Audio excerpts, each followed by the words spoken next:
Health research സ്കോളറിലേക്ക് ഒരിക്കൽ കൂടി സ്വാഗതം. ഇത്തവണ നാം പറയാൻ പോകുന്നത് ആരോഗ്യ ഗവേഷണത്തിൻ്റെ ചില ആധികാരികമായ കാര്യങ്ങളെക്കുറിച്ചാണ്. അതായത് നമുക്ക് ഗവേഷണം എന്ന് പറയുമ്പോൾ അതിൽ പ്രധാനപ്പെട്ട ഘടകം അളവുകളാണ്. അതായത് ഒരു രോഗത്തിൻ്റെ പരിധിയോ അല്ലെങ്കിൽ എത്ര പേർക്ക് അത് ഉണ്ടെന്ന് എണ്ണിത്തിട്ടപ്പെടുത്തുന്നതോ അല്ലെങ്കിൽ അളക്കുന്നത് ഒരു പ്രധാന ഒരു ആക്ടിവിറ്റിയാണ്. അപ്പോൾ അതിനുള്ള ചില മാനദണ്ഡങ്ങളെക്കുറിച്ചാണ് ഇപ്പോൾ ഞാൻ പറയാൻ പോകുന്നത്.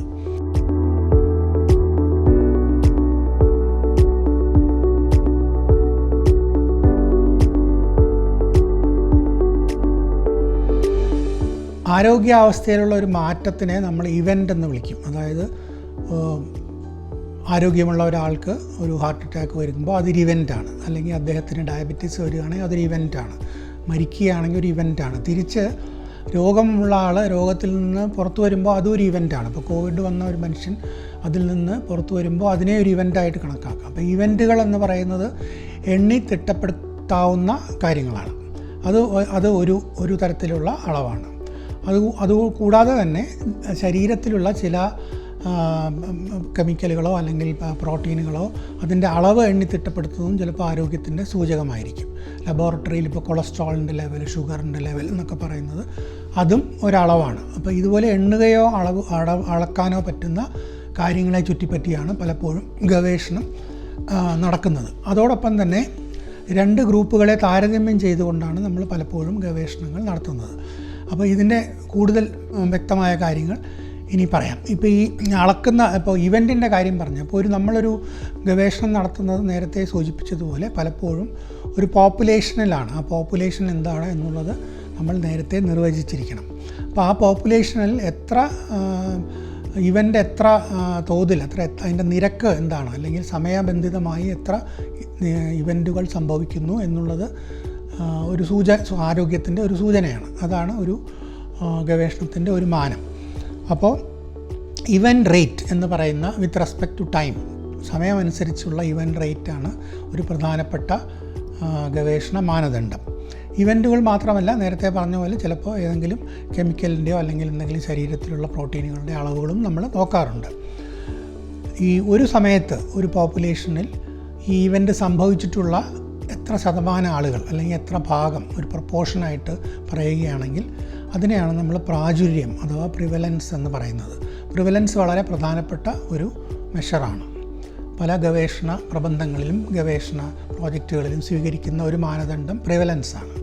അതുപോലെ തന്നെയാണ് ഇൻസിഡൻസ് എന്ന് പറയുമ്പോൾ ഒരു സമയപരിധിക്കകത്ത് പുതുതായി ഉണ്ടാകുന്ന ഇവൻറ്റുകളെ നമ്മൾ തിട്ടപ്പെടുത്തി അതിനെ പോപ്പുലേഷനുമായിട്ട് ബന്ധിപ്പിക്കുമ്പോഴാണ് അത് ഇൻസിഡൻസ് എന്ന് പറയുന്നത്, അല്ലെങ്കിൽ സംഭവം എന്ന് പറയുന്നത്. പുതിയ സംഭവങ്ങൾ, പുതിയ ഇവൻറ്റുകൾ സംഭവിക്കുന്നത് ഏത് നിരക്കിലാണ് എന്നുള്ളതാണ് ഇവൻ്റ് റേറ്റ് എന്ന് പറയുന്നത്. ഇത് രണ്ടുമാണ് പ്രധാനമായും ആരോഗ്യ ഗവേഷണത്തിൽ, പ്രത്യേകിച്ച് ക്ലിനിക്കൽ ഗവേഷണത്തിൽ നമ്മൾ നോക്കുന്ന മാനദണ്ഡങ്ങൾ. ഇത് രണ്ടും വ്യാപകമായി ഉപയോഗിക്കുന്നുണ്ട്. പക്ഷേ ഇത് രണ്ടും തമ്മിലുള്ള വ്യത്യാസം നമുക്ക് വ്യക്തമായിരിക്കണം. പ്രാചുര്യം എന്ന് പറയുന്നത് ഒറ്റ സമയത്തുള്ള ഒരു കണക്കാണ്.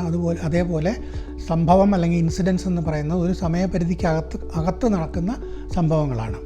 അപ്പോൾ പ്രാചുര്യം സൂചിപ്പിക്കുന്നത് ആ രോഗത്തിൻ്റെ എത്രത്തോളം അതുകൊണ്ടുള്ള രോഗാതുരത സമൂഹത്തിലുണ്ട് എന്നുള്ളതാണ്. അതേസമയത്ത് ഇൻസിഡൻസ് സൂചിപ്പിക്കുന്നത് എത്രത്തോളം അതിൻ്റെ ശക്തി പടർന്നു വരുന്നുണ്ട്. ഇപ്പോൾ കോവിഡിൻ്റെ കാര്യം പറയുകയാണെങ്കിൽ ഇൻസിഡൻസ് ആണ് പ്രധാനം, കാരണം പുതിയ കേസുകൾ ഉണ്ടായിക്കൊണ്ടിരിക്കുകയാണ്. അതേസമയത്ത് ഡയബറ്റീസിൻ്റെ കാര്യം പറയുകയാണെങ്കിൽ പ്രാചുര്യമാണ് പ്രധാനം, കാരണം എത്ര ആളുകൾ ഡയബറ്റീസിന് ചികിത്സ അർഹിക്കുന്നുണ്ട് എന്നുള്ളതാണ് നമുക്ക് അറിയേണ്ടത്. നമ്മൾ റിസ്ക് എന്ന് പറയുന്ന ഒരു കോൺസെപ്റ്റും കൂടി ഇതിനുമായിട്ട് ബന്ധപ്പെട്ട് നമ്മൾ അറിഞ്ഞിരിക്കണം. റിസ്ക് എന്ന് പറയുന്നത് ഒരു പ്രത്യേകതരം ആളുകളിൽ, ഇപ്പോൾ പ്രായം ചെന്നവർ, അല്ലെങ്കിൽ 60 വയസ്സ് കഴിഞ്ഞവർ, അല്ലെങ്കിൽ സ്ത്രീകൾ, അല്ലെങ്കിൽ കുട്ടികൾ, 15 വയസ്സിന് താഴെയുള്ളവർ, അങ്ങനെ നമുക്ക് അല്ലെങ്കിൽ തിരുവനന്തപുരത്ത് താമസിക്കുന്നവർ, അങ്ങനെ എന്തെങ്കിലും തരത്തിൽ നമുക്ക് ഡിഫൈൻ ചെയ്യാവുന്ന ഒരു കൂട്ടം ആളുകളിൽ ഒരു ഇവൻ്റ്, ഇപ്പോൾ ഡയബറ്റീസ് ആണെങ്കിലും അല്ലെങ്കിൽ ഹാർട്ട് അറ്റാക്ക് ആണെങ്കിലും അല്ലെങ്കിൽ മരണമാണെങ്കിലും അല്ലെങ്കിൽ വേറെ എന്തെങ്കിലും, അത് 1 വർഷത്തിനകം അല്ലെങ്കിൽ 5 വർഷത്തിനകം സംഭവിക്കാവുന്നതിൻ്റെ റേറ്റിനെയാണ് നമ്മൾ ഇവൻ്റ് റേറ്റ് എന്ന് പറയുന്നത്.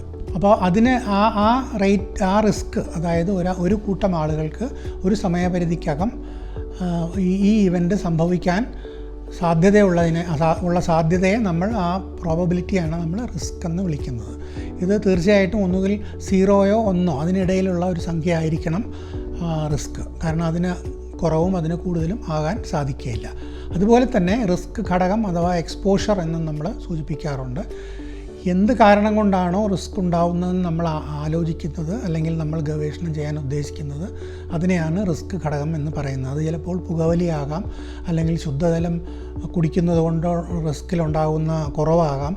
അപ്പോൾ അതുകൊണ്ട് ശുദ്ധജലം ഒരു എക്സ്പോഷർ ആകുന്നു, അല്ലെങ്കിൽ പുകവലി ഒരു എക്സ്പോഷർ ആകുന്നു, അല്ലെങ്കിൽ റേഡിയേഷൻ ഒരു എക്സ്പോഷർ ആകുന്നു. അപ്പോൾ എക്സ്പോഷർ എന്നുള്ളതും റിസ്ക് എന്നുള്ളതും വളരെ പ്രധാനപ്പെട്ട ഐഡിയകളാണ്.